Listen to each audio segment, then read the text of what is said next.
ஏழைகள், பெண்கள், இளைஞர்கள், விவசாயிகள் என்று 4 பிரிவினரையும் 4 சாதிகளாக குறிப்பிட்டு அவர்களுக்கு இந்த பட்ஜெட்டில் முக்கியத்துவம் அளிக்கப்பட்டுள்ளதாக கூறி புதிய நாடாளுமன்ற கட்டிடத்தில் தனது 7வது பட்ஜெட் உரையை வாசித்தார் நிதியமைச்சர் நிர்மலா சீதாராமன்.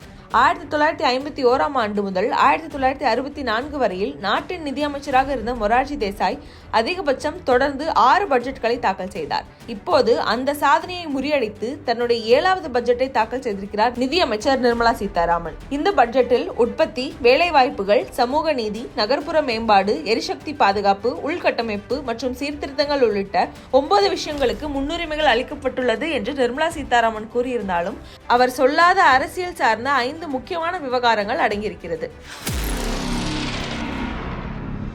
பொதுவாக பட்ஜெட் வாசிக்க தொடங்கும் முன்பு திருக்குறளை வாசித்தே உரையை தொடங்குவார் நிதியமைச்சர் நிர்மலா சீதாராமன். ஆனால் இம்முறை திருக்குறளை தவிர்த்ததோடு தமிழ்நாடு என்ற வார்த்தையும் நிராகரித்திருக்கிறார். குறிப்பாக மத்திய பட்ஜெட்டில் வெள்ளத்தடுப்பு பணிகளுக்காக அசாம், இமாச்சல், உத்தராகண்ட் ஆகிய மாநிலங்களுக்கு 11,500 கோடி ஒதுக்கியுள்ள நிலையில் கடந்த டிசம்பர் மாதம் வெள்ளத்தால் கடுமையாக பாதிக்கப்பட்ட தமிழ்நாட்டிற்கு எந்த நிதியுதவியும் அறிவிக்காதது சர்ச்சையை உண்டு பண்ணியிருக்கிறது. பாஜகவின் கூட்டணியில் இருக்கும் பாமக நிறுவனர் ராமதாஸ் தமிழ்நாட்டிற்காக எந்த திட்டங்களும் இல்லாதது ஏமாற்றம் அளிக்கிறது என்ற அறிக்கையை வெளியிட்டிருக்கிறார். பாஜகவுடன் முன்னர் கூட்டணியில் இருந்த அதிமுக பொதுச்செயலாளர் எடப்பாடி பழனிசாமியும் மத்திய அரசின் பட்ஜெட்டை விமர்சித்திருக்கிறார்.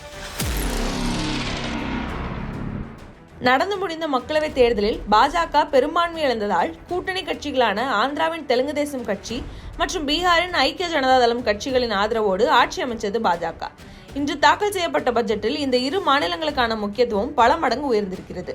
ஆந்திராவில் மாநில வளர்ச்சிக்காக சிறப்பு நிதியாக 15,000 கோடி ஒதுக்கப்படுவதாக அறிவித்திருக்கிறார் நிர்மலா சீதாராமன். ஆந்திராவின் புதிய தலைநகரான அமராவதியை மேம்படுத்த இந்த நிதி ஒதுக்கப்பட்டிருக்கிறது என்றும் வரும் ஆண்டுகளில் தேவைப்பட்டால் கூடுதல் நிதி வழங்கப்படும் என்றும் சொல்லப்பட்டிருக்கிறது. 2019ஆம் ஆண்டு போலவரம் திட்டத்தை ஏடிஎம்மாக பயன்படுத்தி நிதியை கொள்ளையடித்து ஆந்திர விவசாயிகள் மற்றும் மக்களின் முதுகில் குத்தியுள்ளார் சந்திரபாபு நாயுடு என்று பிரதமர் நரேந்திர மோடி பேசியிருந்ததும் குறிப்பிடத்தக்கது. இன்று அதே திட்டத்திற்கு அதிக முக்கியத்துவம் என அறிவித்திருக்கிறார் நிர்மலா. ஆந்திராவின் பின்தங்கிய மாவட்டங்களான ராயலசீமா, பிரகாசம், வடக்கு கடலோர ஆந்திராவுக்கு மானியங்கள் வழங்கப்படும் என்றும் சொல்லப்பட்டிருக்கிறது. அடுத்ததாக பீகார் மாநிலத்தை பார்க்கும்போது 60,000 கோடி வரை பட்ஜெட் ஒதுக்கியிருக்கிறது மத்திய அரசு. பீகார் மாநிலத்தில் சாலைகள், மேம்பாலங்கள் அமைக்க 26,000 கோடி நிதி, 2,400 மெகாவாட் உற்பத்தி செய்யும் வகையில் ஆலைகளை அமைக்க 21,400 கோடி, வெள்ளத்தடுப்பு மற்றும் பேரிடர் நிவாரணமாக 11,500 கோடி ஒதுக்கப்பட்டிருக்கிறது. பீகார் மாநிலம் கயாவில் புதிய தொழில் வழித்தடம் அமைக்கப்படும்.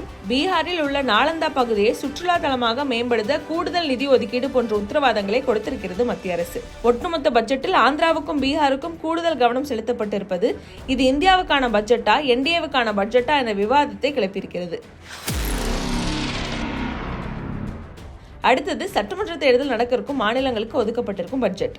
மகாராஷ்டிரா, ஹரியானா, ஜார்க்கண்ட், ஜம்மு காஷ்மீர் என்று 4 மாநிலங்களும் இந்த ஆண்டு இறுதிக்குள் சட்டமன்ற தேர்தலை சந்திக்க இருக்கிறது.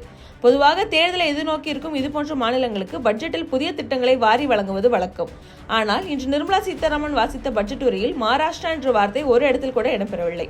அங்கு ஆளும் கட்சியாக இருக்கும் பாஜக, சிண்டே சிவசேனா, அஜித் பவார் தேசியவாத காங்கிரஸ் ஒன்றிணைந்த மகாயுதி கூட்டணி மீண்டும் வென்று ஆட்சியை பிடிக்கும் நோக்கத்தில் இருந்த நேரத்தில் பட்ஜெட்டில் மகாராஷ்டிராவை புறக்கணித்திருப்பது பேசு பொருளாக மாறியிருக்கிறது. அதே போல ஹரியானா மாநிலத்தின் பெயரும் பட்ஜெட்டில் ஒரு இடத்தில் கூட இடம் பிடிக்கவில்லை. ஜார்க்கண்ட் மாநிலம் குறித்து ஒரு முறை மட்டும் பேசியிருக்கிறார் நிர்மலா.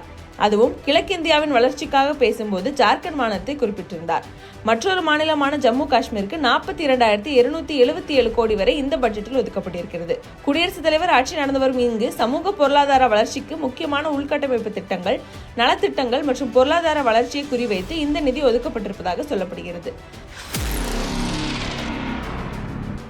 அடுத்ததாக காங்கிரசின் தேர்தல் அறிக்கையை பிரதிபலிக்கிறது மத்திய அரசின் பட்ஜெட் என்ற விமர்சனங்களும் எழுந்திருக்கிறது.